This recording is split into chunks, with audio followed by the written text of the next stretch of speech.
तो भगवान कह रहे हैं जो कल्याणकामी हो वो शास्त्र और संतों के वचन में यथार्थ बुद्धि रखे, अर्थात पूर्ण श्रद्धा, दृढ़ विश्वास से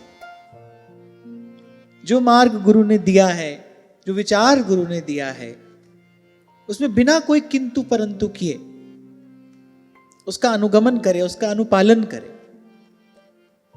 आपको याद हो कुछ दिन पहले ही आपको मैंने कहा था, प्रातः स्मरणीय श्री स्वामी रामसुखदास जी महाराज जी बात कहा करते थे, बोले जैसे व्यवहार में विचार न करना अपराध है, ऐसे ही संतों गुरुजनों की बात में अपनी बुद्धि लगाना ये अपराध है।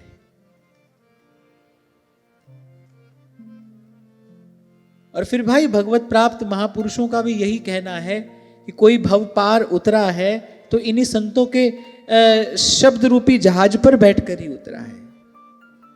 हम तो बच गए साहिब कृपा से, संत सबद लग उतरे पार। बाईसा कहती हैं, जन्म जन्म का सोया मनवा, जन्म जन्म का सोया मनवा, सतगुरु सबद सुन जागा, कोई कछु कहे मन लागा, कोई कछु कहे। जैसे एक बड़े विद्वान व्यक्ति थे, उन्होंने अपने पुत्र को किन्हीं के यहां पढ़ने के लिए भेजा। साल भर बाद गए, बोले अध्ययन हो गया जी? हो गया। तो आप हमारे पुत्र को कितने अंक देते हो? उन्होंने कहा 100 में से 98। और 98 तो बहुत होते हैं। बोले क्यों नहीं, आपका पुत्र है, 100 में से 98 तो इसको मिलेंगे ही। बोले पर 2 अंक आपने क्यों काटे, वो भी हमको बताइए, उस अभाव की पूर्ति का हम प्रयास करें। बोले 2 अंक हमने केवल इस बात के काटे कि एक तो इसमें अपनी बुद्धि नहीं है और दूसरा ये किसी की मानता नहीं है। अपनी बुद्धि है नहीं, किसी की सुनता नहीं, ये 2 अंक इसके पास में नहीं है। तो जीव की भी यही दशा है। शास्त्र आदि का विचार करने की अपनी बुद्धि है नहीं, बुद्धि स्थूल है, संशयात्मिका है,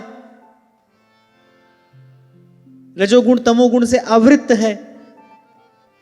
और जिन महापुरुषों ने अपने आप को तपाकर, अपने आप को साध कर वेद शास्त्रों का सार अपनी वाणी में संग्रहित किया है, उनकी बात हम सुनते नहीं, उनकी बात हम मानते नहीं, तो कुशल कहां थे हुए।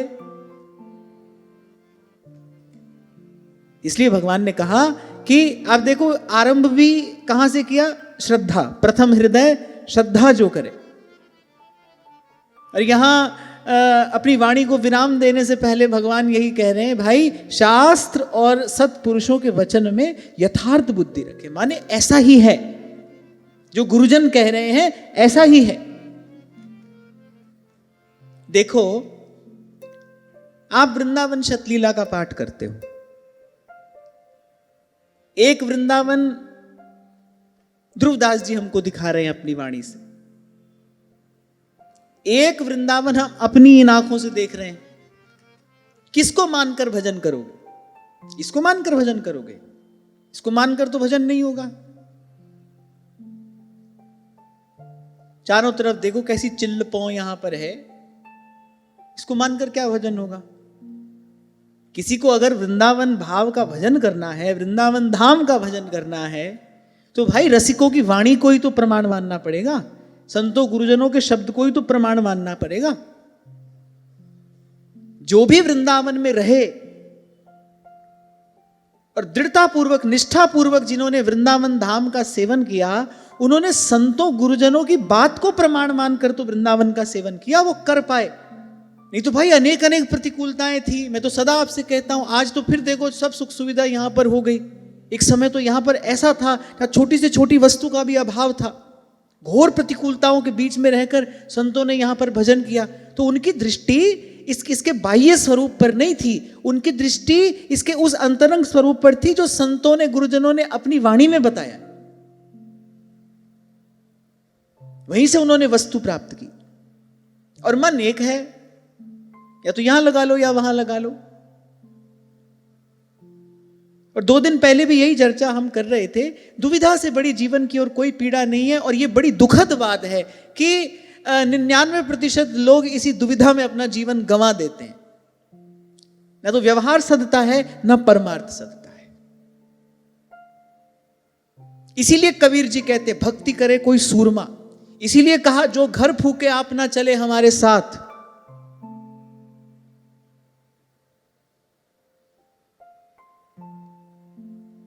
आज तो फिर भी लोग बड़े उदार हो गए, माइक लगाकर बैठते हैं और कोई कहे भले न कहे, कोई पूछे भले न पूछे, सब बताते हैं, सब उपदेश करते हैं। पर पहले ऐसा नहीं था। गुरुजन तो अपने भाव में, अपने स्वरूप में स्थित रहते थे, देखते थे कोई वस्तुतः पिपासु जिज्ञासु है तो उसके सन्मुख ये बात करते थे, उसके सन्मुख ये चर्चा करते थे। क्या वस्तुतः कोई जानना चाहता है? यही बात 2 दिन पहले आपसे कह रहा था। एक बार अपने अंदर गोता लगाओ, देखो क्या वस्तुतः भगवत प्राप्ति की इच्छा है या नहीं है। और अगर वो इच्छा ही नहीं है तो भाई करना धरना सब व्यर्थ हो जाएगा।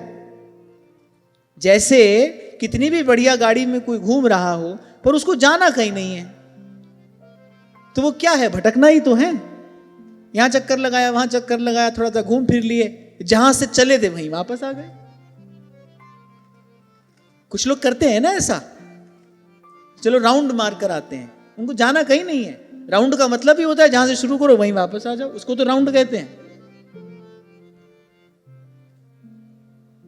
अच्छा, ऐसे राउंड मारने वालों को यहां संसार में भी बार बार राउंड मारना पड़ता है, वो यहां पर भी राउंड लगाते रहते हैं। तो देख लो पहले भाई, यहां से पार जाना है कि नहीं, भगवान के चरणों को प्राप्त करना है कि नहीं। करना है तब तो बात करें। जो करना ही नहीं है और आपके किए बिना होगा नहीं। गुरु के माने शिष्य नहीं, शिष्य माने गुरु होई। आपके किए बिना होगा नहीं, आप चाहे बिना करोगे नहीं। इसलिए बार बार आपको कहता हूं भाई, सबसे पहले देखो चाहते क्या हो, मन की सहज गति किस ओर है, और उसको स्वीकार करना पड़ेगा, उसको मानना पड़ेगा। उससे बचकर आप भाग नहीं सकते, क्योंकि वही आप हो, वही आपका वास्तविक स्थान है, वहीं पर आप खड़े हो, वहीं से आपको शुरू करना है। नहीं तो भाई ये सब बड़ी बड़ी बात है, हम कह लें आप सुन लो, राउंड लगाकर अपने घर वापस पहुंचो, क्योंकि जाना तो कहीं है नहीं। और यदि जाना है, यदि वस्तुतः थक गए हो, यदि पार जाना है संसार से, यदि वस्तुतः इस जीवन को सफल सार्थक करना है, भगवान के चरणारविंद का प्रेम प्राप्त करना है, फिर यही मार्ग है, फिर इसके अलावा कोई दूसरा रास्ता नहीं है। जी मार्ग सब संत गया छे, उसी मार्ग से हमको भी जाना है। महाजनो येन गतः सपंथा। ये जो अनेक अनेक प्रश्न कई बार आपके पास आते हैं ना, सत्संग सुन रहे हैं पर मन ऐसे हो गया, सत्संग सुन रहे हैं पर मन वैसे हो गया, प्रयास करते हैं पर नहीं कर पाते हैं, किंतु परंतु, ये जो सब है, इसके मूल में कारण क्या है? इसके मूल में कारण है कि भाई अभी आप चाहते नहीं प्रभु को, अभी चाहते नहीं, अभी वो चाह जन्मी नहीं है। क्योंकि वो चाह तो सब करा लेती है। जब वो चाह जन्म लेती है, आप ही लोगों से सुना है हमने तो, जहां चाह वहां राह।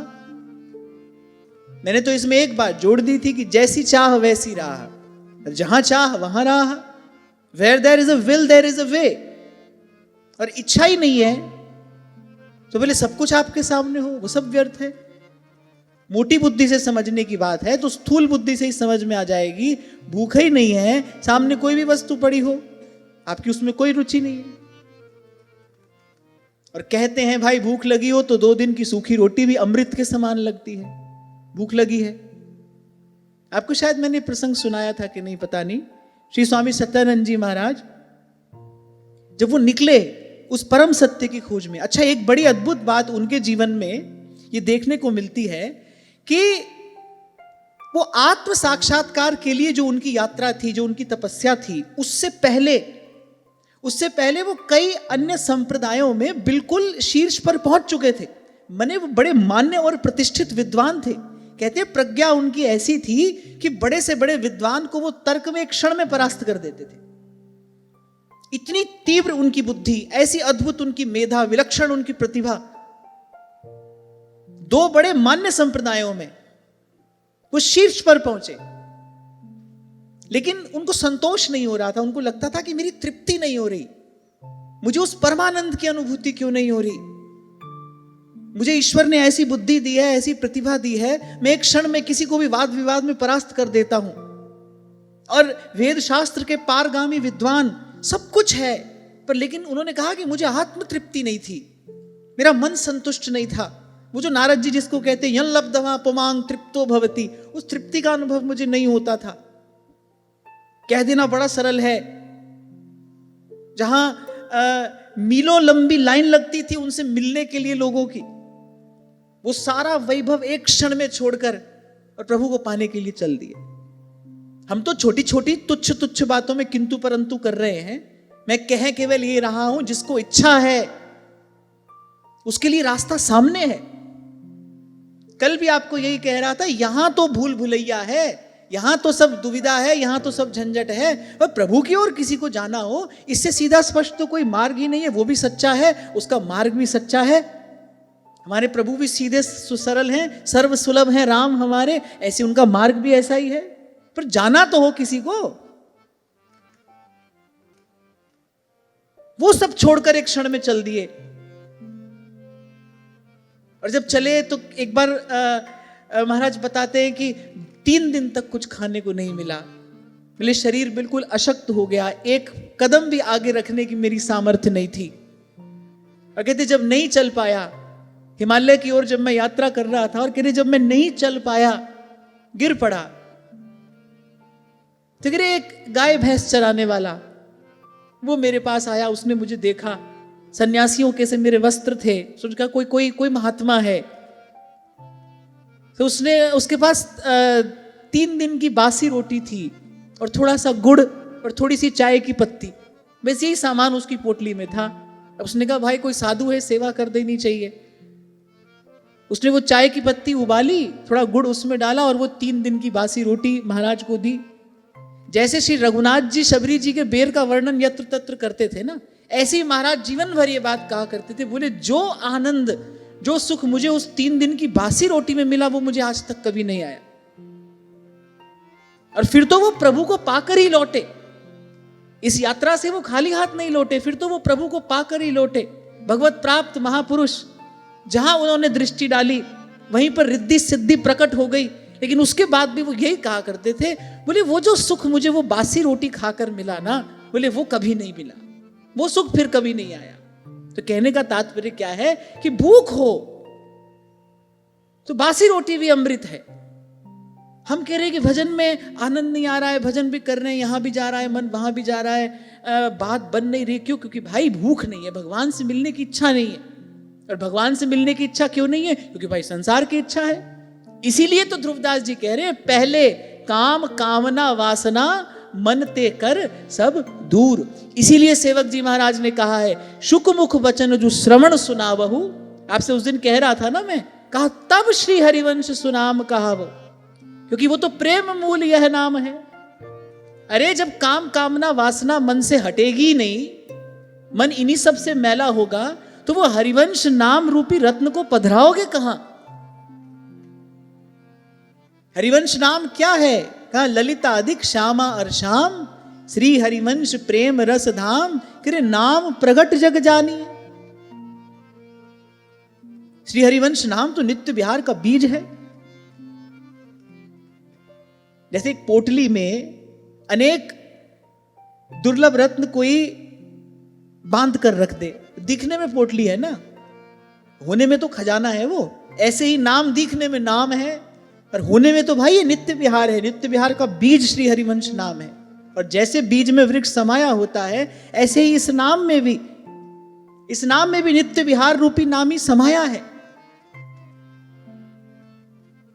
पर उससे पहले काम कामना वासना मन ते कर सब दूर, श्री राधा वल्लभ लाल भज रसिकन जीवन।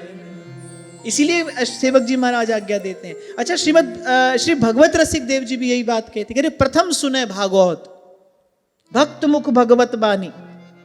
नित्य विहार की बात तो वो चौथे सोपान पर जाकर करते हैं, कह रहे प्रथम सुने भागवत। ये जो कहा गया है ना श्रीमद् भागवत में करने के लिए, यही भागवत धर्म है। और इसी के अनुष्ठान से प्रेमोपासना के योग्य कोई हो सकता है। हमारा अंतःकरण प्रेम की उपासना के योग्य बने, इसके लिए पहले भागवत धर्म के अनुष्ठान की आवश्यकता है। सेवक जी महाराज स्पष्ट कह रहे हैं, ऐसी भक्ति करे बहुकाल। फिर उसके बाद पाई रस भक्ति गूढ़ जुग जुग जग दुर्लभ भव इंद्रादि विधिम। ये सब तो अच्छा लगता नहीं, क्या सुना रहे हैं, ये तो बड़ा झंझट मालूम पड़ता है। तो ऐसे कूद कर पहुंच जाओगे, वहां पहुंच जाओ। कोई पहुंच सकता है तो पहुंचे, कोई जा सकता हो तो वहां जाए। खरो ही कठिन है भजन ढिंग ढरी को। और इसी मार्ग से कोई गया है वहां पर। मैंने कहा ना, इसके अतिरिक्त दूसरा रास्ता नहीं है भाई। तो एक बार पिछले 2-3 दिन की बात दोहरा लें, आगे बढ़ना है। क्या क्या बात भगवान ने कही। सबसे पहले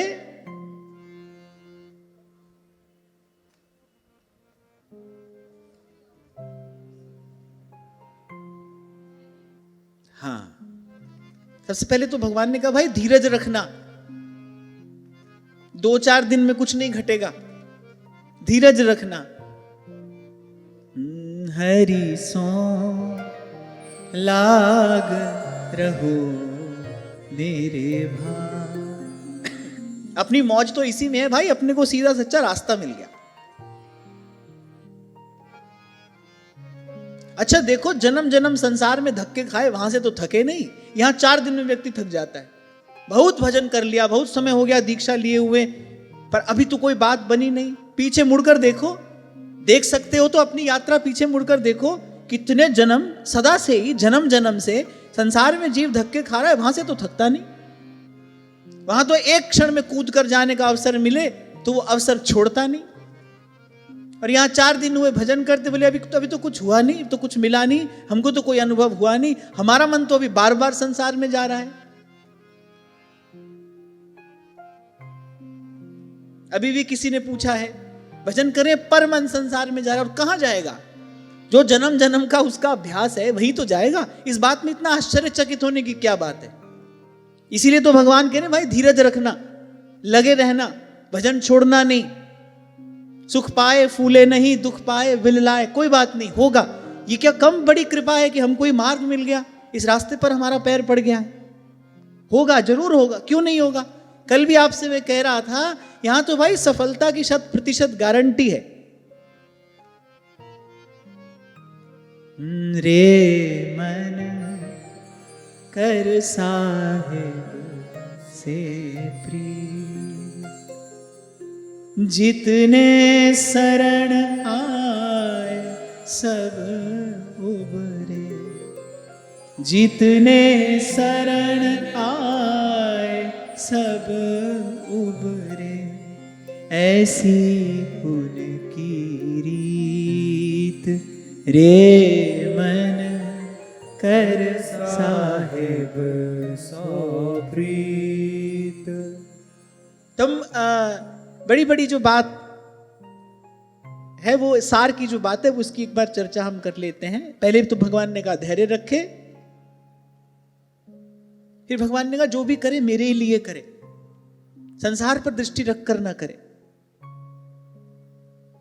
तुझको मुझको इसको उसको सबको मनाने का प्रयास ना करे, जो करे वो मेरी प्रसन्नता के लिए करे।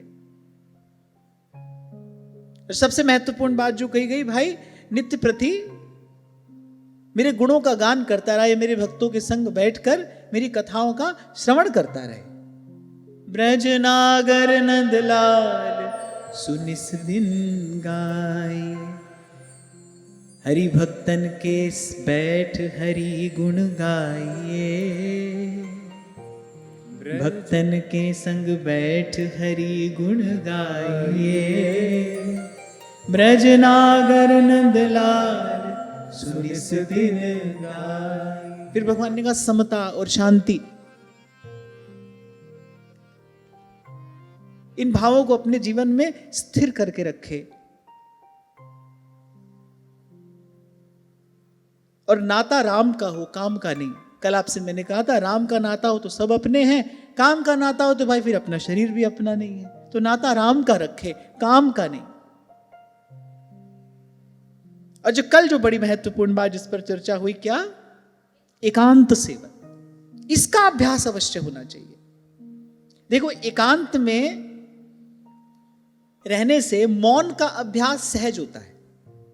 अगर आप एकांत में रहोगे तो मौन का अभ्यास सहज हो जाएगा ना। अब अपने आप से तो बतलाओगे नहीं।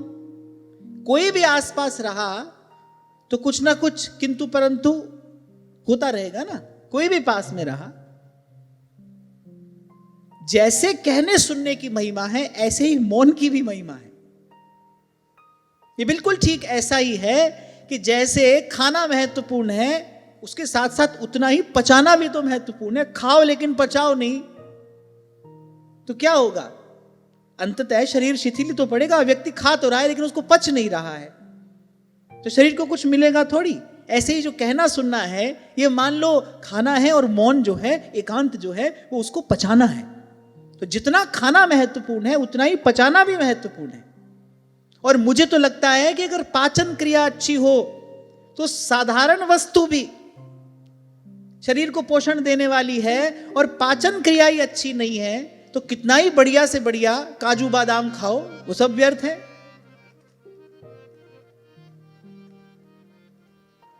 ये हमारे मजदूर भाई लोग देखो क्या खाते हैं, सूखी रोटी तो खाते हैं। दिन भर कितनी मेहनत, कितना कड़ा परिश्रम ये करते हैं, पर क्या है ना, परिश्रम के कारण जठराग्नि प्रबल होती है। जो भी खाते हैं वो सूखी रोटी भी खाते हैं, उसको वो जठराग्नि रस में परिवर्तित करती है, शरीर को शक्ति मिलती है। हम पड़े हैं हाथ पर हाथ धरे, टांग पर टांग चढ़ाए, और खा रहे हैं काजू बादाम। प्रसाद है, श्री जी का प्रसाद है। ले पूरा कुल्लड़ भर के रबड़ी खा गए, श्री जी का प्रसाद है। दोना भर के खीर खा गए, काम करने को कुछ है नहीं। खा तो बहुत बढ़िया रहे हैं लेकिन पाचन शक्ति क्षीण है, कोई लाभ थोड़ी हो रहा है। परिणाम क्या होता है? वो पीठ और पेट का वियोग हो जाता है सदा सदा के लिए। तुम सदा सदा के लिए रोगी, भोगी। कहने का तात्पर्य यह है कि खाने से भी ज्यादा पचाना महत्वपूर्ण है। शरीर पचाए, आपकी जो पाचन तंत्र है वो स्वस्थ होना चाहिए। हमने तो कहते सुने हैं, लोग बोले पाचन क्रिया अच्छी हो तो पत्थर भी हजम हो जाता है। तो वो पाचन तंत्र स्वस्थ होना चाहिए। तो यहां पर ये जो कहना सुनना है ये तो खाना है, लेकिन जो एकांत और मौन है वो इस खाए हुए को पचाना है। और उपनिषद का वाक्य है, आत्मा रेवा द्रष्टव्य, फिर श्रोतव्यो मंतव्यो निधिध्यासितव्य। श्रवण, मनन और फिर निधिध्यासन। तो एकांत सेवन, और मैंने कहा एकांत में जो रहेगा मौन का अभ्यास उसका सहज हो जाएगा। और एक बार आपको एकांत और मौन का रस मिला, तो कल मैं आपसे बड़ी विनम्रता पूर्वक कह रहा था कि फिर इसके लिए आप देखोगे भाई कोई भी सुख छोड़ा जा सकता है। उसका अपना एक ऐसा सुख है, उसका अपना एक ऐसा आनंद है, वो कर देता है आपकी बुद्धि को सम। और जैसे ही बुद्धि समत्व को उपलब्ध होती है, वो वस्तु उसके सामने प्रकाशित होने लगती है। यही बात तो गीता में भगवान ने कहा, जिस पर बहुत प्रसन्न होता हूं उसको क्या देता हूं? भगवान ने कहा उसको बुद्धि योग प्रदान करता हूं। ददामि बुद्धि योगम तम येन माम उपयान्ति ते। बोले जिससे वो चलकर मेरे पास आ जाता है।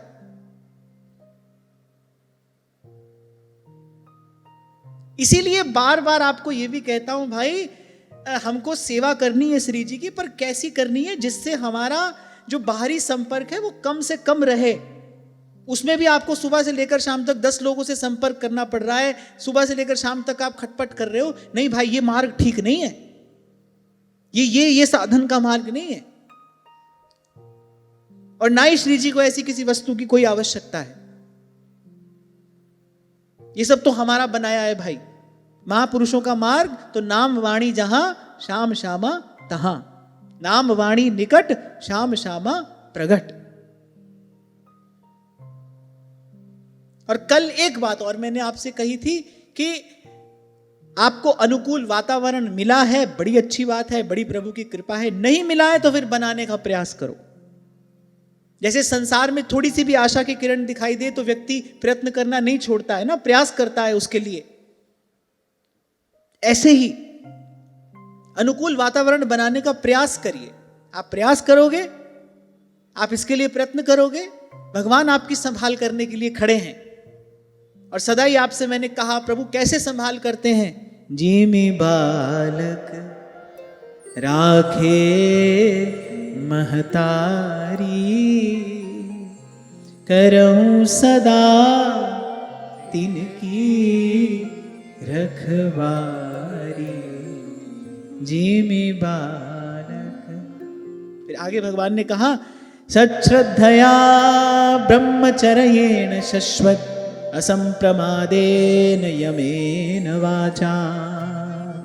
भगवान ने कहा पूर्ण ब्रह्मचर्य। पूर्ण ब्रह्मचर्य अर्थात कि ऐसा नहीं कि केवल शरीर से ही किसी ऐसी क्रिया में लिप्त नहीं होना है, प्रयास यही करना है कि मन भी उस ओर ना जाए।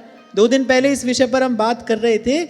ऐसा नहीं होता है कि विषय के सेवन से ही शक्ति क्षीण होती है, सावधान, विषय के चिंतन से भी शक्ति क्षीण होती है।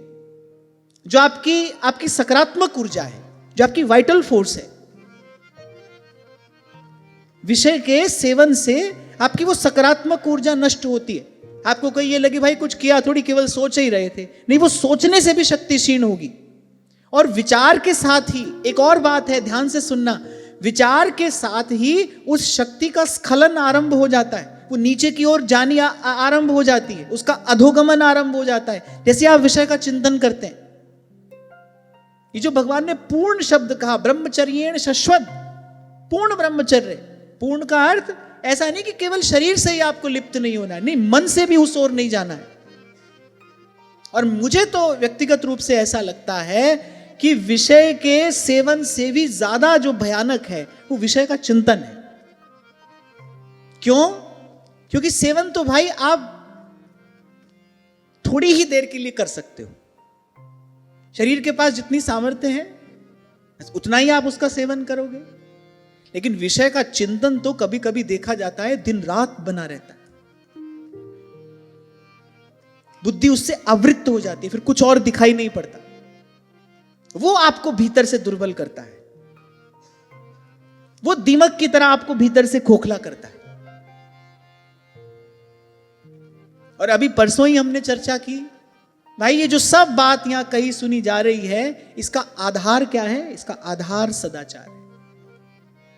और एक बार कोई संयम से इसको साध ले, एक बार चेतना उस पार हो जाए, जैसे ध्रुवदास जी कहते हैं, जड़ नीके गए फिर कछु चिंता नहीं। फिर आप ये भी अनुभव करोगे, आप जाना भी चाहो तो नहीं जा सकते। कौन सी वस्तु उछालने पर लौट कर आती है? कोई वस्तु आप उछालो लौट कर आती है। जो ग्रेविटेशनल फील्ड के अंदर है ना, वही लौट कर आती है। जो उससे बाहर निकल गई वो लौट कर नहीं आएगी। आपने संयम साधा, दृढ़ता पूर्वक आपने संयम का साधन किया, आपकी चेतना का एक बार ऊर्ध्वगमन हो गया, फिर उसका वापस लौटना नहीं होगा। लेकिन एक बार तो भगवान कह रहे, बोले पूर्ण ब्रह्मचर्य से। वस्तुतः ये जो बार बार संयम की बात कही गई है ना, किस लिए? क्योंकि काम वासना के अधीन होकर व्यक्ति जो करता है, मैं पाप पुण्य की बात नहीं कर रहा हूं, जो वास्तविक बात है वो आपसे कहने का प्रयास कर रहा हूं। ये जो बार बार संयम की बात कही गई, क्यों? क्योंकि व्यक्ति बड़े ही थोड़े से क्षण भर के उस तथाकथित क्षणभंगुर सुख के लिए अपनी बहुत सारी शक्ति गंवा देता है। और फिर सुखानुशयी रागः, जब शरीर को थोड़ा सुख मिलता है तो फिर उस सुख से राग हो जाता है, उसकी ओर फिर जाने का मन करता है, फिर जाने का मन करता है।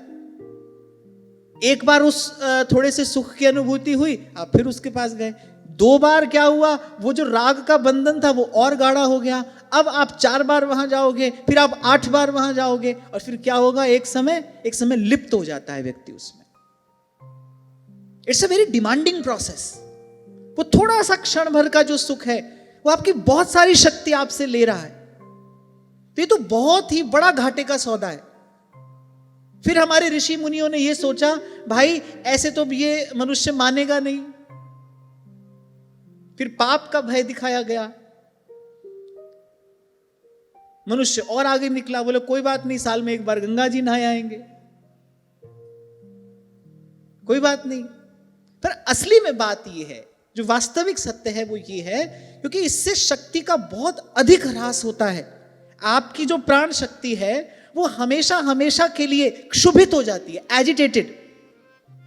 आप जो भी बच्चे यहां पर बैठे हैं वो इस बात को बहुत ध्यान से समझना, मूलाधार चक्र से लेकर सहस्रार चक्र तक सप्त चक्र का भेदन करती हुई ऊर्जा प्रवाहित होती है।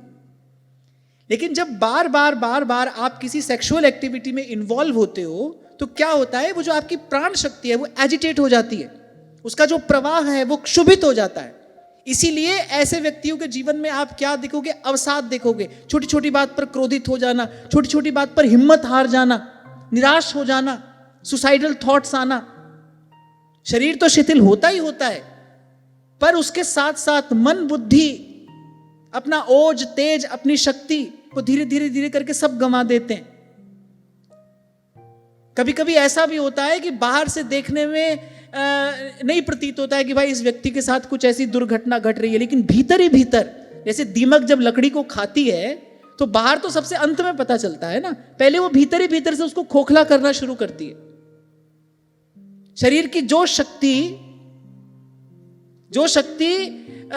बड़ी देर तक आपके साथ रहनी चाहिए थी, वो बड़ी पहले ही आपका साथ छोड़ देती है।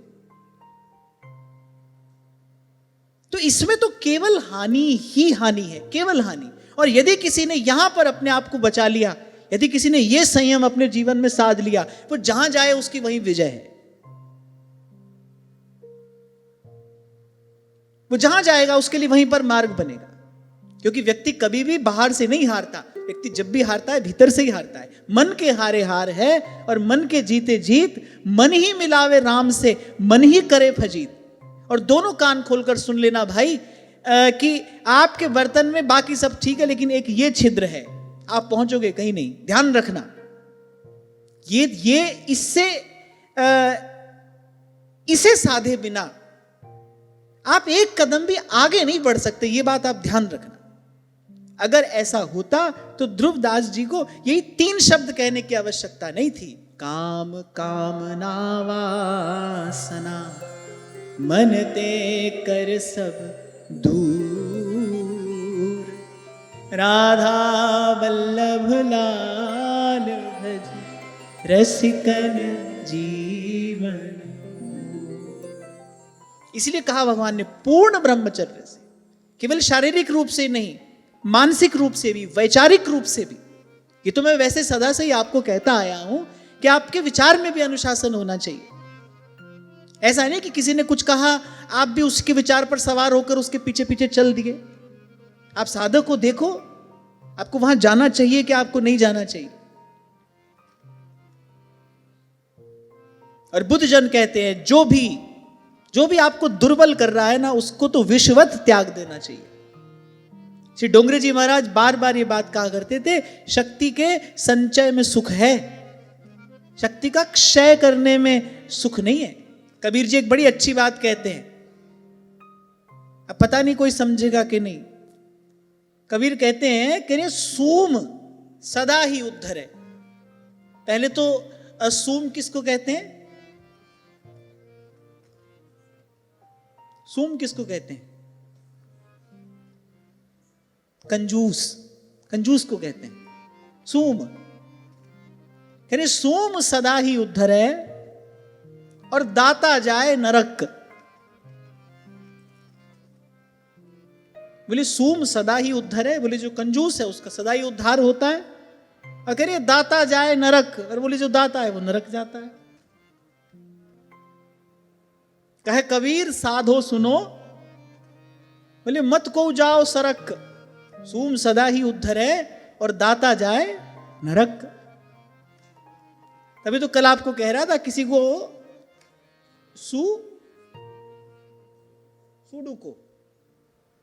सुडुको खेलना हो, यहां पर आकर खेलो, पढ़ो कबीर जी की वाणी, विचारो उसका अर्थ। कबीर कहते बरसे कंबल भीगे पानी, दास कबीर की उल्टी वाणी। बरसे कंबल और भीगे पानी, दास कबीर की उल्टी वाणी। आनंद आ रहा हो बाबा?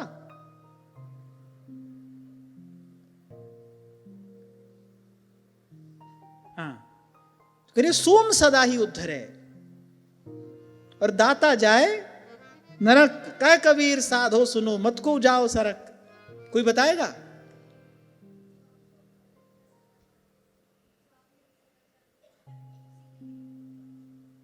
हाँ, कबीर जी का कहने का अभिप्राय ये है, कह रहे जो अपनी शक्ति का क्षय करने में कंजूस होगा, योगी को सबसे प्रिय क्या होता है? योगी को सबसे प्रिय होता है अपनी वीर्य रक्षा। योग के ग्रंथों में आप पढ़ें, योगी कहता है कि ये नष्ट हुआ तो बोले हम नष्ट हुए, बिंदु की रक्षा। ऐसे कबीर कह रहे हैं, कह रहे सोम सदा ही उद्धर है। बोले जो इस वस्तु को खर्च करने में कंजूस होगा, बोले उसका तो उद्धार होगा। और बोले दाता जाए नरक, और बोले जो दाता बनकर इसका यहां वहां दान करेगा, बोले उसको तो नरक में जाना ही पड़ेगा। खान नरक की अति दुखदाई, 84 भरम आवे। इसलिए कहते कह कबीर साधो सुनो, मत को जाओ सरक। अपने आसन पर दृढ़ता से बने रहना, सरक मत जाना। साधक को भाई धक्का तो पड़ता ही है, क्योंकि जैसे ही कोई साधन करने लगता है, वो जो माया है वो सुपर एक्टिव हो जाती है उसके लिए, उससे दो हाथ करने के लिए वो तैयार होती है, तो उसको धक्का तो पड़ता है। इसीलिए तो संत कह रहे हैं खरोई कठिन है भजन ढिंग ढरी वो। ऊंची नीची राह रपटनी, पांव नहीं ठहरा। प्रीतम दूर पंथ मारा जीना,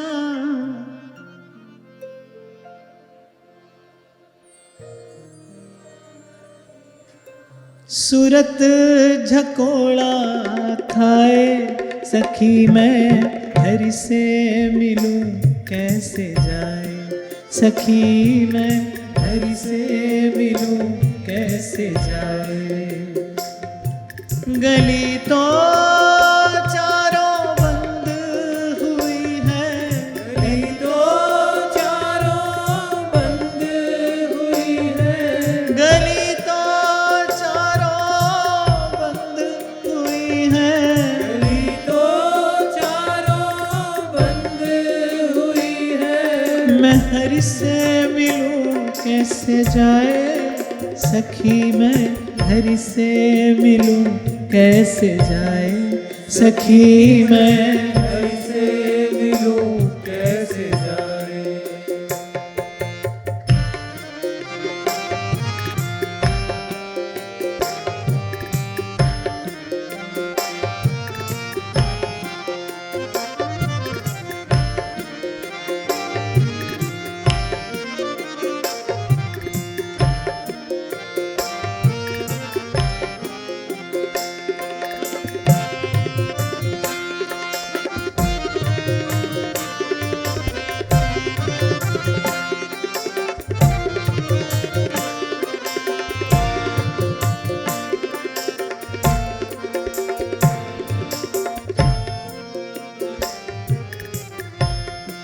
सखी मैं हरि से मिलूं कैसे जाए। जुगन जुगन की बिछड़ी मीरा अब घर लीन हो पाए। जुगन जुगन की बिछड़ी मीरा अब घर लीन हो पाए।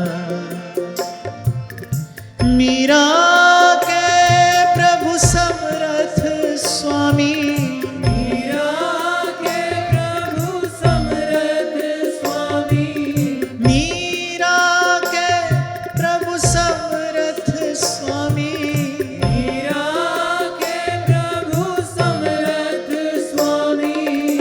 सतगुरु दियो बताए सखी मैं हरि से मिलूं कैसे जाए सखी मैं हरि से मिलूं कैसे जाए।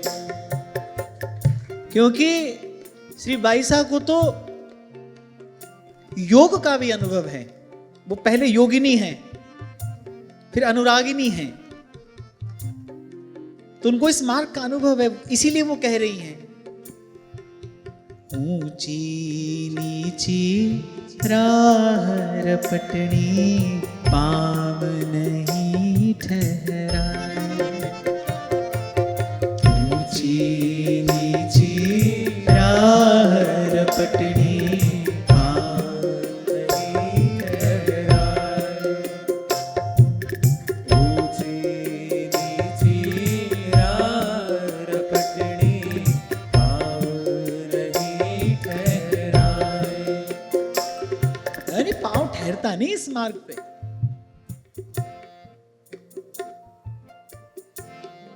ये ऊंची नीची राह रपटनी, अरे पांव नहीं ठहराए। और फिर प्रीतम दूर करे पंथ मारा झीणा। सब ओर से देखो प्रतिकूलता ही तो है, बोले घर बड़ी दूर है, मार्ग ऐसा है, और उस पर भी जो चलने वाला है वो कैसा है, उसके कदम ठहरते नहीं, कांपते हैं, सूरत झकोड़ा खाए। सखी मैं हरि से मिलूं कैसे जाए, ये होगा कैसे? तो इसके लिए तो भाई आपको अपने मन मस्तिष्क को तैयार करना पड़ेगा।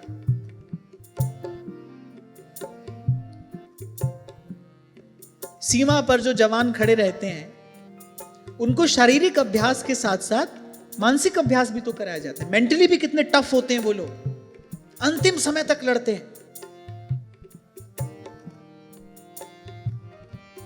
अपने आप को बचाते हुए और शत्रु की अधिक से अधिक क्षति हो सके, ऐसा सिखाया जाता है उनको। अंतिम समय तक लड़ते हैं। साधारण मनुष्य उस स्थिति में जीवन धारण करने की कभी कल्पना नहीं कर सकता। इसको कहते हैं survival at the extreme. Survival at the extreme, घोर प्रतिकूलता है पर व्यक्ति हार नहीं मान रहा है। और अभी मैंने कहा ना, मन के हारे हार है, मन के जीते जीत। किसका मन जीतेगा? जिसका मन सबल होगा। और शक्ति का क्षय करने से मन दुर्बल होता है, इसमें तो कोई भी संशय नहीं।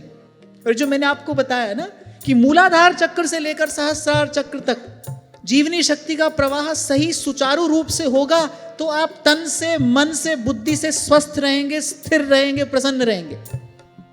अगर ये गड़बड़ हुई, जैसे वात पित्त कफ में से कुछ भी बिगड़ जाए तो व्यक्ति रोगी हो जाता है ना, और तीनों बिगड़ जाए तो सन्निपात हो जाता है, माने मृत्यु शैया पर पहुंच जाता है। ऐसे ही वो जो ऊर्जा का प्रवाह है, तभी शायद आपको कुछ दिन पहले मैंने कहा था, इतना अभ्यास तो कम से कम करो कि जब बैठो तो आपका मेरुदंड सीधा होना चाहिए। इतना अभ्यास तो कम से कम करना चाहिए कि जब आप बैठे तो आपका मेरुदंड सीधा हो।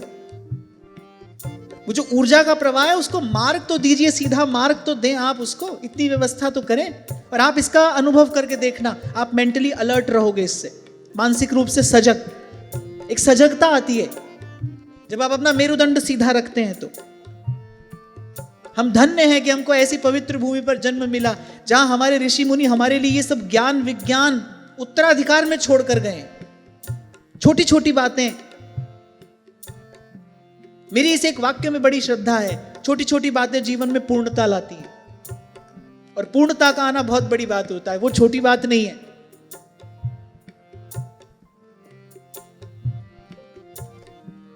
कल महाराज जी मुझे ये बात कह रहे थे कि बड़े कठिन मार्ग पर ये लोग चल रहे हैं। तो उन्होंने कहा सत्य है भाई, मार्ग तो कठिन है ही, और सबने इसको कहा है, माना है, खरो ही कठिन है। अनुभवी महापुरुष कह रहे हैं, ऊंची नीची राह रपटनी पांव नहीं ठहराए। ऊंची नीची राह रपटनी पांव नहीं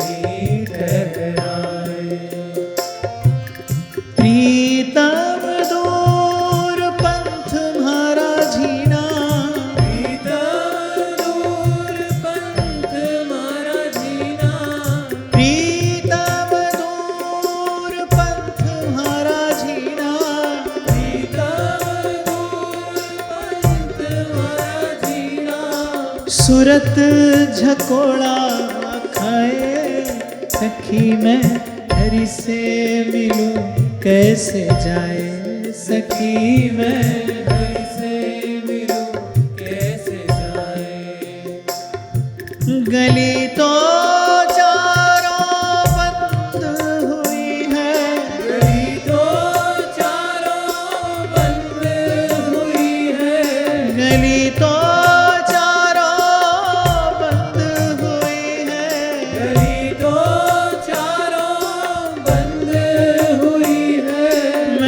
से मिलूं कैसे जाए सखी मैं हरि से मिलूं कैसे जाए सखी मैं हरि से मिलूं कैसे जाए। मीरा के प्रभु समरथ स्वामी, मीरा के प्रभु समरथ स्वामी। और अगर किसी को श्री कृष्ण का संग करने की इच्छा हो तो कान खोलकर सुनो। श्री कृष्ण कौन है? अच्युत हैं। 3 लोक 14 भुवन में अगर कोई अखंड ब्रह्मचारी है तो वो श्री कृष्ण है। इसीलिए उनका एक नाम है अच्युत। आप किसी ब्रह्मचारी को कहो कि महाराज 1 मिनट के लिए आपको किसी स्त्री संगी का संग करना है, वो कहेगा हम विष पी लेंगे पर स्त्री संगी का संग नहीं करेंगे। किसी एक ब्रह्मचारी को आप बोलो तो ऐसे बड़ी दूर से ठाकुर जी की थोड़ी कृपा प्राप्त करके आपका काम चलता हो तो आपकी इच्छा है, पर अगर संग करना है श्री कृष्ण का, आप चाहते हो कि वो आपके निकट आए, आप उनके निकट जाएं, आप उनसे कुछ बात करें, वो आपसे कुछ बात करें, कुछ संबंध उनसे बने, फिर तो भाई ये मांग है। वो नहीं करते हैं, वो नहीं करते हैं विषयी का संग। विषयी जा ही नहीं सकता उनके निकट। विषय का सेवन करने वाला उनके निकट ही नहीं जा सकता। वो पर्दा हटाते नहीं। अब आप कहो कि भाई हम तो जो चाहते हैं वो हो रहा है तो होता रहेगा, करते रहो। मैं कहा ना कह रहा हूं, मैं तो कह रहा हूं दूर से उनका कुछ कृपा प्रसाद प्राप्त करना है तो करो। तो बड़े दयालु हैं।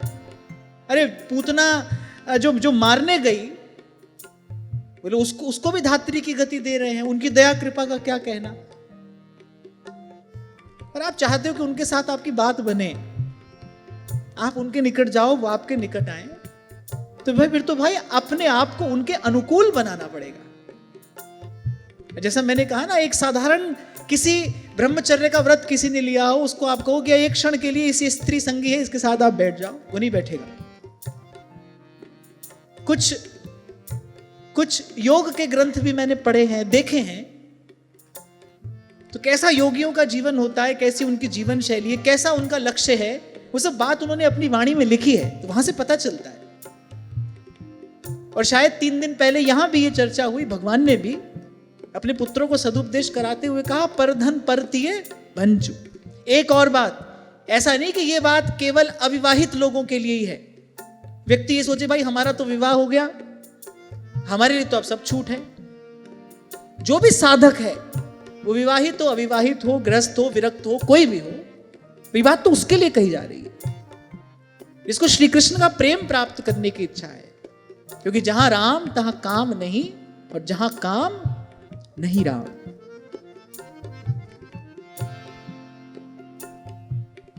मीरा के प्रभु गिरधर नागर,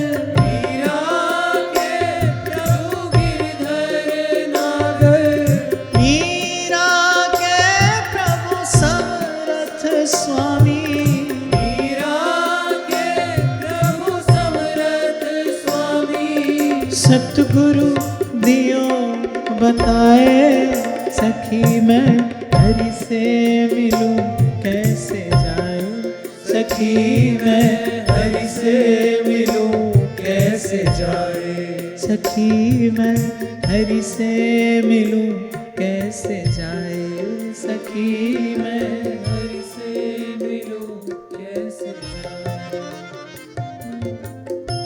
कहा ब्रह्मचर्येण शश्वत, और फिर कहा असंप्रमादेन यमेन वाचाम, वाणी का संयम। और मुझे लगता है कि जिसको इसको एकांत का अभ्यास हो जाए ना, कुछ बातें तो उसके प्रसाद स्वरूप सहज जीवन में आ जाती। जैसे मैंने कहा, आप एकांत में रहोगे तो मौन का अभ्यास सहज होने लगेगा, और जैसे ही मौन से आपकी शक्ति संचित होने लगेगी, वो जो वाक शक्ति है, जब मौन से जब उसका संचय होने लगेगा, उसमें जब स्थिरता आने लगेगी, आपकी इच्छा ही नहीं होगी 1 से 2 शब्द बोलने की। आप देखो, इसका अनुभव करके देखो। तभी तो कल आपको कह रहा था, भाई कहने से कुछ नहीं होगा, जो होगा करने से होगा, कितना भी हो मुश्किल, लेकिन पहला कदम जरूरी है।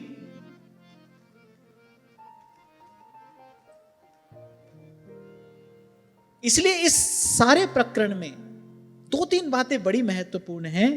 सबसे पहले, साधक प्रमाद से बचे, एकांत मौन का अभ्यास हो, सत्संग में तो बिल्कुल प्रमाद ना करे, या में प्रमाद ना करे, रसिकन को संग करे निस दिन, इसमें प्रमाद ना हो। एकांत का मौन का अभ्यास हो, और जब शक्ति के क्षय का समय आए तो कंजूस हो जाओ। वो बड़ी अमूल्य वस्तु है, ऐसे ही गंवाने के लिए नहीं है। फिर उस समय कंजूस हो जाओ। आपको बताऊं, जब ये 2 पंक्तियां मैंने पढ़ी, कितने दिन तक मुझे समझ में नहीं आया कि वस्तुतः कबीर जी कहना क्या चाह रहे हैं। पहली पंक्ति पढ़ के तो मुझे लगा कि शायद प्रिंटिंग एरर है, मुझे लगा शायद छपने में कोई गलती हो गई, उल्टा छाप दिया। वो कह रही हो सोम सदा ही उद्धरे और दाता जाए नरक। एक बार तो मेरा मन किया कि जिस पब्लिशिंग हाउस से किताब छपी है उनको फोन करके बताओ ये तुमने क्या छापा। फिर बड़ी देर के बाद बात समझ में आई कि वस्तुतः ये महापुरुष कहना क्या चाह रहे हैं कि कह कबीर साधो सुनो मत को जाओ सरक। यहां से बात समझ में आई। आपके जीवन का ओज तेज, आपका बल, आपकी बुद्धि, आपकी शांति, आपकी स्थिरता, सब है वो शक्ति। ऐसे उसका क्षय न किया जाए। और जैसा मैंने कहा कि एक बार मौन से आपकी वाक शक्ति स्थिर हो गई, आपकी इच्छा ही नहीं होगी ज्यादा बात करने की। ऐसे ही जब इंद्रियों के संयम से भी एक बार जीवनी शक्ति स्थिर हो जाती है, उसके बाद मन में एक सहज स्थिरता आती है। मन की जो ये उछल कूद है, ये जो उठपटांग मन की चेष्टा है, ये स्वतः समाप्त हो जाती है। और भाई संतों गुरुजनों की कृपा से जो ये थोड़ा सा साधक जीवन का अनुभव है, मैं तो देखो भाई जो गुरुजनों की कृपा से समझ में आ रहा है वही बात आपसे यहां पर कहता हूं। एक बात आपसे जरूर कहूंगा, अवश्य कहूंगा, एक बार आपको अपने भीतर उस सुख की एक किरण दिखाई पड़ी ना, आप देखना उसके बाद आप नहीं, आपका रोम रोम कहेगा सुख पाया, सुख पाया, रहम तेरी सुख पाया सदा। तब समझ में आता है भाई ये कितना अद्भुत मनुष्य जीवन, केवल अमूल्य ही नहीं अद्भुत भी है। ये कितना अमूल्य अद्भुत जीवन है। तभी भगवान को सबसे अधिक प्रिय मनुष्य का शरीर है। एक साधक ने ऐसा प्रश्न किया, अभी थोड़ी देर बाद मैं उत्तर दूंगा। और नहीं तो भाई जो हम करते आ रहे हैं उसको करने में तो कोई मेहनत करनी पड़ेगी नहीं, उसका तो हमको सहज अभ्यास हो चुका है। वो धक्के खाने का तो हमको अभ्यास हो चुका है, उसमें कोई मेहनत नहीं करनी है। मेहनत तो यहां करनी है, परिश्रम तो यहां करना पड़ेगा। बुरा काम जो नहीं करना चाहिए, ऐसा कार्य करने में कोई परिश्रम थोड़ी होता है, उससे बचने में परिश्रम करना पड़ता है। उससे अपने आप को दूर रखने के लिए आपको स्वयं को साधना पड़ता है। जब प्रतिकूल पवन बहती है तब नाविक की कुशलता और धैर्य की परीक्षा होती है। हां, पर मैं कहकर आगे बढ़ूंगा, इसके बिना बात बनेगी नहीं। ध्यान रखना, कान लगाकर ध्यान लगाकर सुनना, इसके बिना आप पहुंचोगे कहीं नहीं। राउंड लगाकर वहीं पर हो, घूम फिर लिए, ठीक है, आगे बैठ गए, सब सुन लिया, अपने अपने मन माने ढंग से जो करना था वो कर भी लिया, पर जब आंख खोलोगे देखोगे जहां थे आप वहीं पर हो। अरे बड़े आश्चर्य की बात है, भोजन खाए व्यक्ति का पेट भर जाता है, जल पीता है प्यास बुझ जाती है, भजन करता है मन क्यों नहीं सुधरता है भाई? भजन करता है मन में परिवर्तन क्यों नहीं आता है? आता है, अवश्य आता है। भजन से गुरुतम वस्तु तो तीनों लोकों में कोई नहीं है। आप सोचो, भजन तो भगवान को खींच लाने वाला है, भजन तो भगवान को बांध लेने वाला है। भजन से कुछ कैसे नहीं होता? अवश्य होता है।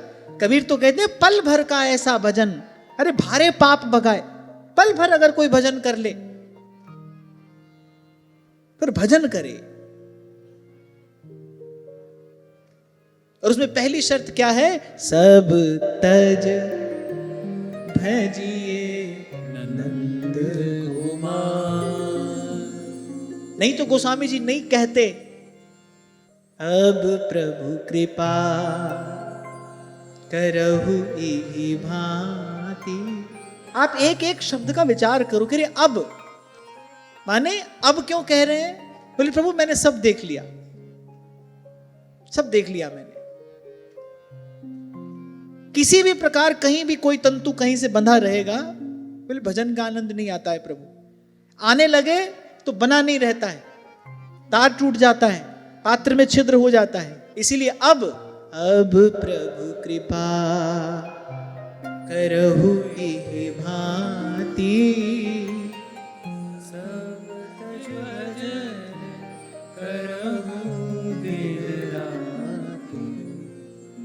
अब प्रभु कृपा, सब तज भजन करो दिन राति। हम तो सब के लिए भजन कर रहे हैं। वो जो सब है ना, तथाकथित जो सब है, हम तो उसको प्राप्त करने के लिए भजन कर रहे हैं। सब तज भजन करूं दिन रात।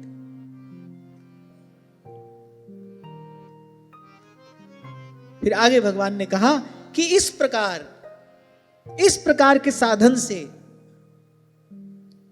इस प्रकार के साधन के सम्यक अनुष्ठान से, बोले अपनी उस हृदय ग्रंथि को काट डाले, छेदन कर दे, उसका निर्ग्रंथ हो जाए, निर्द्वंद हो जाए, मेरा आश्रय लेकर निश्चिंत हो जाए। अच्छा, यहां भगवान कह रहे हैं कि तदंतर साधन का भी त्याग कर दे।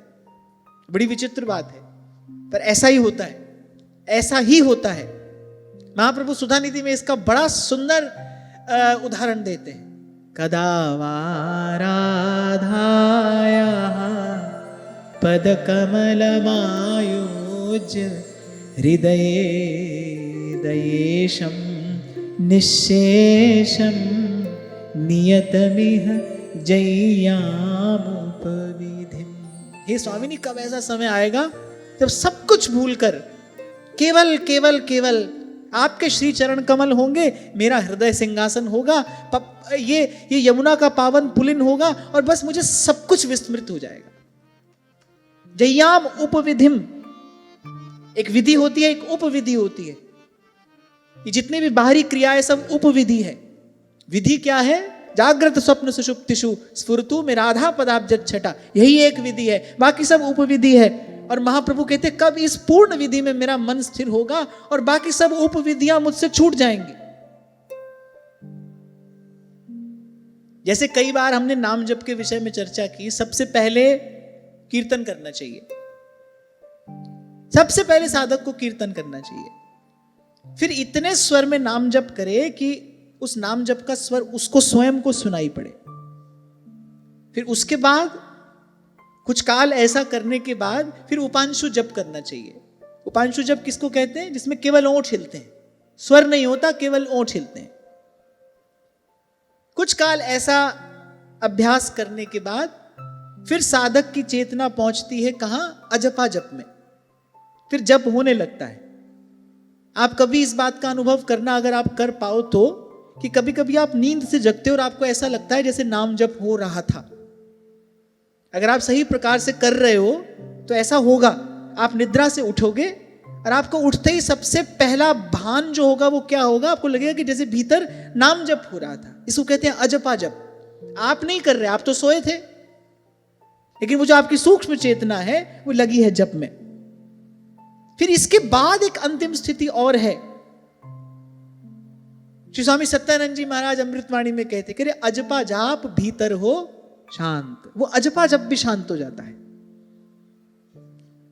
अब कोई पूछे उसके बाद क्या होता है, फिर अनुभव रूपम, उसको कहा नहीं जा सकता है उसके बाद क्या होता है। यहां तक की बात सब महापुरुषों ने बताई है, जो भगवत प्राप्त महापुरुष हैं, यहां तक की बात बताई। यहां भगवान भी वही बात कह रहे हैं। बोले पहले इस साधन का सम्यक प्रकार से अनुष्ठान करके अपने हृदय की वो जो गांठ है, वो जो जड़ चेतन की ग्रंथि है, उसको खोल दे, निर्ग्रंथ हो जाए, निर्द्वंद हो जाए। और फिर भगवान कह रहे हैं तदनंतर साधन का भी त्याग कर दे, वो भी छूट जाएगा।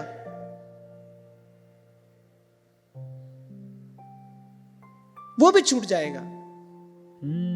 कछु लेना न देना मगन रहना, कछु लेना न देना मगन रहना। तो योग मार्ग से जाएगा, उसकी चेतना कहीं स्थिर हो जाएगी, क्योंकि योग का मार्ग अखंड सुख देने वाला है। जो भक्ति के मार्ग से जाएगा उसकी चेतना रम जाएगी अपने इष्ट आराध्य के रूप में। योग मार्ग और भक्ति मार्ग में केवल यही थोड़ा सा भेद है। योग मार्ग अखंड सुख की ओर ले जाता है और भक्ति मार्ग अनंत सुख की ओर ले जाता है। सब प्रतिक्षण वर्धमानम, नारद जी कहते हैं, गुण रहितम कामना रहितम सूक्ष्मतरम अविच्छिन्नम अनुभव रूपम, सब प्रतिक्षण वर्धमानम। और बिल्कुल ऐसा ही तो है। भक्त का मन कहां जाकर टिकेगा? अपने इष्ट आराध्य के रूप में टिकेगा। राधा वल्लभ लाल को हृदय ध्यान मुखना, फिर रूप छा जाता है। कल हम थोड़ी बात कर रहे थे ना इस विषय में। एक स्थिति ऐसी आती है फिर जब उस रूप की घटा छा जाती है, जहां देखे जित देखो तित श्याममयी है। सबका अनुभव यही कह रहा है, लाली मेरे लाल की जित देखूं तित लाल, लाली देखन मैं गई मैं भी हो गई लाल। बस केवल इतना ही संकेत महापुरुषों ने किया है, जित देखूं तित लाल। सिय राम मैं सब जग जानी, करऊं प्रणाम जोरी जुग पानी। सिय राम। फिर भगवान कह रहे हैं, जिसको मेरे लोक की इच्छा हो और जो मेरे अनुग्रह की प्राप्ति को ही परम पुरुषार्थ मानता हो, अर्थात जो कर रहा है बस इसीलिए कर रहा है कि बस प्रभु की कृपा हो जाए, प्रभु अनुकूल हो जाए, प्रभु प्रसन्न रहे। जी विधि प्रभु प्रसन्न मन होई, करुणा सागर कीजिए सोई। तो भगवान कह रहे जो मेरे अनुग्रह की प्राप्ति कोई परम पुरुषार्थ मानता है। देखो सारा खेल आपके जीवन में प्राथमिकता पर क्या है इसका है। थोड़ा बहुत भजन तो व्यवहार में पड़ा व्यक्ति भी करता है, और थोड़ा बहुत व्यवहार भजन में रहने वाला व्यक्ति भी करता है। जो व्यवहार में है थोड़ा बहुत भजन साधन वो भी कर रहा है, और जो भजन साधन में लगा है थोड़ा बहुत व्यवहार वो भी कर रहा है। और कभी कभी तो दूर से देखो दोनों एक से दिखाई पड़ेंगे। बड़ी बात क्या है, आपके जीवन में प्राथमिकता पर क्या है। यहां भगवान कह रहे हैं जो मेरी कृपा प्राप्ति को अपने जीवन का प्राथमिक उद्देश्य मानता हो, मेरा अनुग्रह प्राप्त करना ही जिसके जीवन का लक्ष्य हो।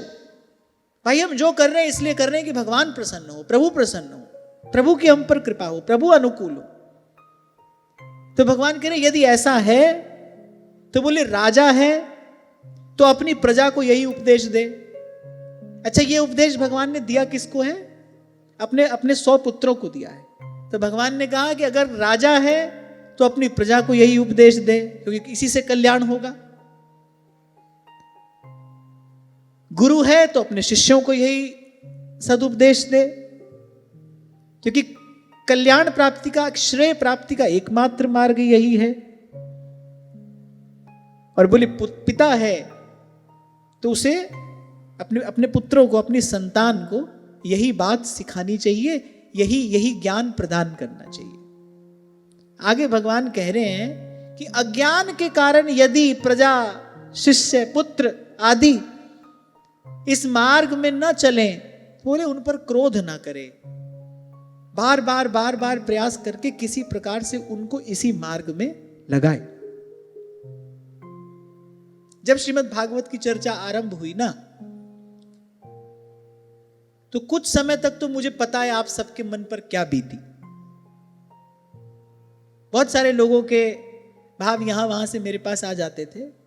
मैंने यहां से कभी कहा नहीं, क्योंकि भाई हमारा मार्ग निश्चित था, हमको तो इसी मार्ग पर जाना ही था। और क्यों जाना था? क्योंकि भगवान की आज्ञा है, ये भगवत आज्ञा है। और आज सत्र के आरंभ में ही मैंने आपसे कहा कि प्रथम सुने भागवत, उस अत्यंत निर्मल, विमल, उज्जवल हित के भाव को धारण करने के लिए जैसा अंतःकरण चाहिए, वो केवल और केवल भागवत धर्म के अनुष्ठान से ही प्राप्त किया जा सकता है। और ये भागवत धर्म है। अगर हमने ईमानदारी से, श्रद्धा पूर्वक यहां बैठकर ये सब कहा सुना है, तो व्यवहार में कभी मन यहां वहां जाने लगेगा तो ये शब्द, ये विचार हमको रोक नहीं लेंगे। अवश्य रोकेंगे हमको, प्रयास तो करेंगे हमको रोकने का, और आज नहीं तो कल हम रुक भी जाएंगे। यही सत्संग का फल है, यही सत्संग का प्रसाद है। शुक मुख वचन रचन कह, कोटिक बिगड़े व्यास सुधारे। बिगड़े मन को सुधार दे, यही सत्संग का फल है, यही सत्संग का प्रसाद है। सठ सुधरई सत्संगति पाई। अपना मन ही शठ है भाई, यहां किसी दूसरे व्यक्ति के लिए तो नहीं कहा गया है। ये जो मन शठ है ये सुधर जाता है। व्यास जी कह रहे बिगड़े व्यास सुधारे, कोटिक बिगड़े व्यास सुधारे। हम जैसे कितने ही सुधार दिए। किसने? श्रीमद् भागवत जी ने। शुक मुख वचन रचन कह कोटिक। संतों ने श्रीमद् भागवत धर्म का सदुपदेश किया और बिगड़ा मन सुधरा। मन को सुधारने की रीति यही है। तो उस समय क्या होता था? आपको लगता था अरे कुछ रूखी सूखी सी बात है, ये भी करना पड़ेगा, ये भी करना पड़ेगा। अच्छा, ये तो हमें पता ही नहीं था। पर हमको वो काम क्यों करना? क्योंकि भाई भगवान की आज्ञा है। जिस स्थान पर मैं यहां बैठा हूं, इसके प्रति मेरा एक कर्तव्य है, और मेरा प्रयास यही है कि भाई इस कर्तव्य का पूर्ण निष्ठा से, पूरी ईमानदारी से निर्वाह किया जा सके। तो यहां भगवान कह रहे हैं जिसको मेरे लोक की इच्छा हो, जो मेरी प्रसन्नता प्राप्त करना चाहता हो, मेरा अनुग्रह ही जिसके लिए परम पुरुषार्थ हो। भगवान ने कहा वो अगर राजा है तो अपनी प्रजा को यह सदुपदेश दे, गुरु है तो अपने शिष्यों को यही मार्ग बताए, और पिता है तो अपने पुत्रों की कल्याण के लिए पुत्रों को किसी भी प्रकार से लगाए इस सन्मार्ग में। हाँ, इतना भगवान ने आगे अवश्य कह दिया कि कोई इस मार्ग पर न चलकर कर्म को ही अपना परम पुरुषार्थ मानता रहे, तो भगवान ने कहा उससे नाराज नहीं हो, उस पर क्रोध नहीं करे, लगा रहे।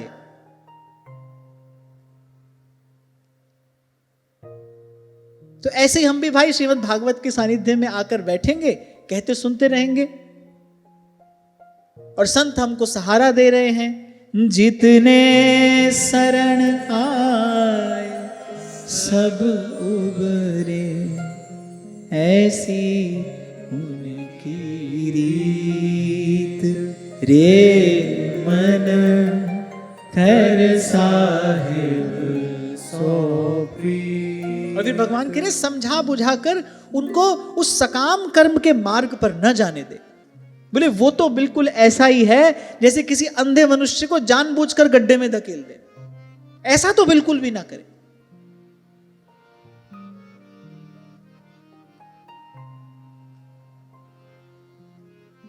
आप देख पा रहे हैं, आपके सामने कोई व्यक्ति है जो नहीं देख पा रहा है और वो गिरने वाला है किसी गड्ढे में। अरे मानवता के नाते उसको बचाओगे कि नहीं बचाओगे? चाहे वो आपका परिचित हो और न हो, पर मानवता के नाते उसको बचाओगे कि नहीं? बस ऐसे ही संतों गुरुजनों का यही कार्य है। वो तो कोई जाता है उस तरफ तो पकड़कर खींचते हैं, रज्जब तय गज्जब कियो। अरे कहां जा रहा है? भगवान का भजन कर। पहुंच गए ना गुरुदेव सहजोबाई के पास। सहजो तनिक सुहाग को तेने कहा गुथायो शीस। मैं कभी कभी इस दृश्य की भावना करता हूं। श्रृंगार हो रहा है, बारात द्वार पर खड़ी है और आकर पहुंच गए गुरुदेव। और थोड़ी गंभीर वाणी में कहती सहजो तनिक सुहाग को, माने क्षणभंगुर सुख के लिए, और तू श्रृंगार करा रही है। अरे श्रृंगार तो उस परम प्रियतम के लिए करना चाहिए। जाना है रहना नहीं, करे मरना बिस्वा 20। जीवन की तो कोई खबर नहीं है, पर मृत्यु की खबर तो पक्की है ना, वो समाचार तो पक्का है। ये सब समाचार कच्चे हैं, वो समाचार पक्का है। तेरे जाना है रहना नहीं, मरना बिस्वा 20। तनिक सुहाग को तेने कहा गुथायो शीस। तभी बार बार आपसे कहता हूं भाई, जहां तक आ गए वहां तक तो आ गए, पर कम से कम यहां से आगे का मार्ग तो संभल कर चयन करिए। प्रयास ये करना है हमारा मन सिमटा रहे, और सिमटे, एकाग्र हो। मूड मन की बात में आकर मन बिखरे, कम से कम ऐसे मार्ग पर तो फिर ना जाइए। और हमारी बात भाई आपको समझ आए न आए, कम समझ में आए अधिक समझ में आए, कहेंगे तो हम यही बात। कुछ दिन पहले मैंने स्पष्ट रूप से कहा था, किसी को मान लो गृहस्थ आश्रम में प्रवेश करने के बाद सत्संग मिला है, तो भाई अब वो उसका कर्तव्य है, उसको उसका निर्वाह करना चाहिए, उसका प्रारब्ध है, वो वहीं से अपना मार्ग बनाए। लेकिन अगर उससे पहले ही भगवान ने कृपा कर दी, आपको ये बात थोड़ी समझ में आ गई कि भाई ये सब आसार है, ये जो मार्ग प्रभु की ओर जा रहा है यही सतमार्ग है, फिर कम से कम सोच समझकर विचार कर निर्णय लेना। क्योंकि अभी तो बाजी आपके हाथ में है। हाँ, तो भगवान कह रहे हैं कि क्रोध ना करे, पर समझा बुझा कर मार्ग तो यही बताए भाई उनको, क्योंकि यही सन्मार्ग है। हम स्मरण कर रहे थे श्री सहजोबाई जी का, क्योंकि सहजोबाई जी की चाह सच्ची थी, वो चाहती नहीं थी, वो उस बंधन में बंधना नहीं चाहती थी। बड़े करुण स्वर से उन्होंने अपने गुरुदेव को पुकारा था, और गुरुदेव सिद्ध पुरुष थे, प्रकट हो गए। यही बात आज सत्र के आरंभ में मैंने आपसे कही, भाई चाहते हो कि नहीं चाहते, चाहते हो और मार्ग नहीं मिल रहा, ऐसा तो संभव ही नहीं है, ये नहीं हो सकता। आप सच में चाहते हो, आप भजन करो, आप भगवान की ओर चलो। अरे वो तो इतने दयालु हैं, राई के सम भजन को मानत मेरु समान, तो इतने दयालु हैं, थोड़ा सा कोई उनका भजन करे वो दौड़कर अपना बना लेते हैं। कोई उन्हीं को चाहता है, केवल उन्हीं को चाहता है, और वो कहता है कि भाई मैं नहीं चल पा रहा हूं, मेरे को मार्ग नहीं मिल रहा है। ना ना, आपकी चाह में कहीं कोई अभाव होगा, आपकी चाह पूरी नहीं होगी। हाँ, ये उनका स्वभाव है भाई, जब तक तो कोई पूरा पूरा उनको नहीं चाहता है, तब तक वो अपने सिंहासन से टस से मस नहीं होते। रोती बिलखती द्रुपद सुता, और वो कौरवों की वो द्यूत सभा, व्याकुल होते रहे द्वारिकाधीश। माता रुक्मिणी ने कहा इतने व्याकुल हो रहे हो, चले ही क्यों नहीं जाते? तो भगवान ने कहा अरे जब तक मुझे पुकारेगी नहीं तब तक नहीं जा सकता। देख रहे हैं, रोती बिलखती द्रौपदी को देख रहे हैं, उसकी पीड़ा से पीड़ित हो रहे हैं, उसकी व्याकुलता से व्याकुल हो रहे हैं। फिर बोले जब तक ये सबको छोड़कर, सबकी आशा छोड़कर, सबसे मुख मोड़कर, जब तक ये मेरे ओर नहीं देखती, जब तक ये मुझे नहीं पुकारती, तब तक मैं नहीं जा सकता। अब ये तो भाई उनका स्वभाव है, अब क्या करें। घर परिवार में भी तो आप समझौता करते हो कि नहीं? अब क्या करें भाई, इनका स्वभाव ऐसा है। ऐसे ही जो हमारे ये हैं, इनका भी स्वभाव ऐसा है भाई, अब ऐसा ही स्वभाव है, क्या करें। अब इनको मनाना है, इनको रिझाना है, तो इनके स्वभाव को तो स्वीकार करना पड़ेगा, ऐसा ही स्वभाव है इनका। सब तज भजिए नंद कुमार। अच्छा, ठाकुर जी कह रहे भाई तेरे को अभी ये चाहिए वो चाहिए, जा पहले ये वो ले ले। हम तो कहीं जा नहीं रहे, हम तो आद सच जुगाद सच। हम बूढ़े होने वाले भी नहीं हैं, हम पुराने पढ़ने वाले भी नहीं हैं। सब मरना खपना तो तुमको ही है, तुम कर लो, तुमको करना है। ठाकुर जी को तो कोई शीघ्रता नहीं होती है, जल्दी हमको है भाई, हमको जल्दी है, क्योंकि बहुत गई थोड़ी रही और 100 बीती जाए, और फिर ये अवसर हाथ से गया तो जाने ये अवसर आएगा कि नहीं आएगा। पत्ता टूटे डार सो, बहर न लागे बार। फिर ये अवसर मिलेगा कि नहीं मिलेगा, नहीं कहा जा सकता है।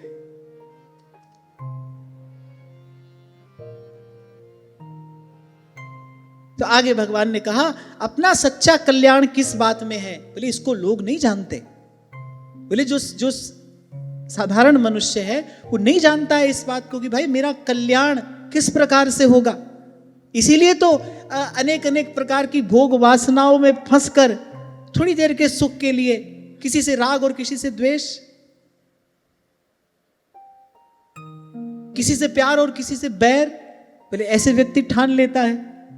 और यहां भगवान कह रहे लेकिन वो मूर्ख इस बात पर कुछ भी विचार नहीं करता कि इस बैर विरोध के कारण, इस राग द्वेष के कारण, बोले आदि अनंत घोर दुखों की प्राप्ति जीव को होती है।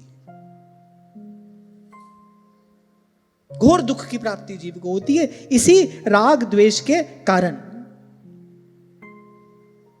और भगवान ने कहा भाई जैसे गड्ढे में गिरने के लिए उल्टे रास्ते से जाते हुए मनुष्य को जैसे आंख वाला व्यक्ति रोक लेता है, ऐसे ही संत महापुरुष क्योंकि वो स्वभाव से दयालु हैं, ऐसे उनको भी इन जीवों को उस मार्ग पर जाने से रोक लेना चाहिए। जाते भी हों तो प्रयास करना चाहिए कि इस मार्ग पर न जाएं, और चले गए हों तो किसी ना किसी प्रकार से खींचकर उनको सन्मार्ग पर ले आए, किसी ना किसी प्रकार से उनको भगवत भजन में लगाए। मैंने तो सदा यही कहा है भाई, यही संत का लक्षण है कि प्रपंच की निवृत्ति करा के जीव को किसी भी प्रकार से सीधे सीधे भगवान के भजन में लगाए। हरि का भजन करो, फिर हरि है हमारा। और इसी के लिए संत का अवतार भी होता है भाई। परमारथ के कारण लियो संत अवतार, यही परमार्थ की वास्तविक परिभाषा है। किसी को भजन में लगा दे, इससे बड़ा कोई परमार्थ नहीं। किसी को श्री ठाकुर जी तक जाने वाला मार्ग दिखा दे, रास्ता दिखा दे, किसी को प्रभु के चरणों तक पहुंचा दे, किसी को प्रभु के नाम जप में लगा दे, इससे बड़ा कोई परमार्थ नहीं। और यही संत महापुरुषों का महत् कार्य है। वो ये कार्य करते हैं, इसीलिए भगवान कहते हैं मोते अधिक संत कर लेगा। ठाकुर जी ने कहा भाई अब हम क्या करें, हमारा तो स्वभाव ऐसा है, जब तक कोई सब छोड़कर हमारा भजन नहीं करता, सबकी आशा छोड़कर, सबसे मुख मोड़कर हमको पुकारता नहीं, बोले हम तो नहीं देखते उसकी तरफ। पर ये संत बड़े दयालु हैं। जीव नहीं देखता है संत की ओर, संत जाता है उसके पास, उस पर दया करके, उस पर कृपा करके। वो तो जा रहा है अपने सहज स्वभाव से दुष्ट है, वो तो जा रहा है सहज स्वभाव से वही सकामता की ओर, वही विषय सेवन की ओर, जहां उसको आदि अनंत घोर दुख की प्राप्ति होने वाली है। संत को दया आती है, साधु को दया आती है।